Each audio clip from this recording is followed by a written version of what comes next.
Bismillahirrahmanirrahim. Assalamualaikum warahmatullahi wabarakatuh.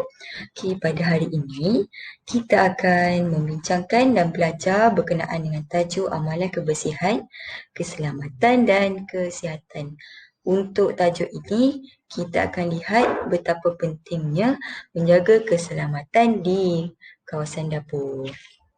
Baiklah. Seterusnya, objektif untuk mengenal pasti keperluan amalan kebersihan, keselamatan dan kesihatan.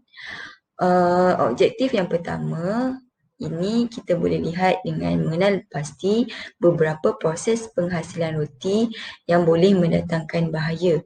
Bila mana kamu semua berada di dapur, jika kita semua tidak menjaga keselamatan, maka dia boleh mendatangkan bahaya untuk diri kita sendiri. Yang kedua, kita perlu tahu cara untuk mengelak dan mencegah bahaya tersebut. Kemalangan dapat dicegah dengan cara kita mengetahui langkah-langkah menjaga keselamatan di dapur. Seterusnya, kemalangan yang biasa yang berlaku di dapur. Yang pertama, kita lihat gambar luka terhiris. Di mana kalau kita guna peralatan di dapur, contoh seperti pisau, kalau kita tidak berhati-hati, maka kita boleh terhiris tangan sendiri. Yang kedua, gambar ini menunjukkan tentang seorang itu tergelincir atau terjatuh di bahagian dapur. Kenapa? Mungkin disebabkan oleh lantai yang licin, kotor, berminyak dan sebagainya. Dan yang ketiga ialah gambar di mana budak ini melecur. Kenapa boleh melecur? Ia disebabkan oleh awak memasak satu benda yang panas, cecair yang panas, dan kita tersalah pegang, maka dia boleh terkena badan sendiri ataupun kulit yang menyebabkan kulit kita akan melecur. Baiklah anak-anak, seterusnya apa yang perlu kita lakukan?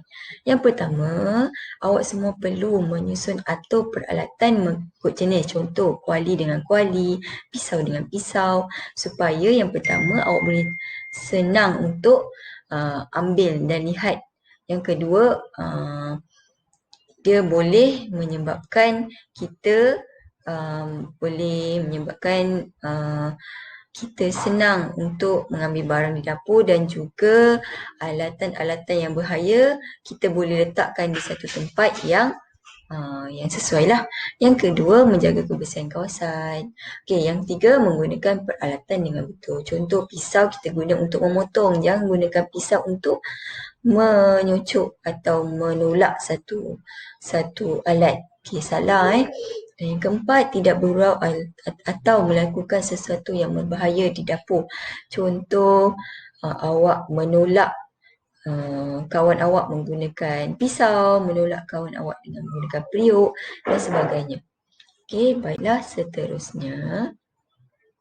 Peralatan di dapur boleh mendatangkan bahaya dan menyebabkan kecederaan jika tidak digunakan dengan betul. Contoh yang awak tengok dekat gambar ni, ada gambar pisau, gunting. Selain itu, alat yang bahaya di dapur contohnya seperti oven, dapur, kuali, sabun, minyak dan sebagainya. Itu semua boleh mendatangkan bahaya jika kita tidak menjaga dan menggunakan peralatan tersebut dengan betul. Kita lihat yang kedua ni, gambar seorang budak, dia memegang periuk yang berada di dapur. Kenapa tak boleh? Sebabnya periuk di dapur itu panas. Jika awak pegang, maka boleh menyebabkan kecederaan, melecur dan sebagainya. Sama juga gambar yang ketiga. Periuk ni panas. Maka jika kita tersentuh, dia boleh menyebabkan kecederaan. Dan seterusnya, gambar yang keempat, jika kita masak di dapur, jika kita tidak boleh mengawal suhu api di dapur, ia juga boleh menyebabkan api di dapur marak dan boleh menyebabkan kebakaran dan kemalangan. Itu saja untuk penerangan hari ini.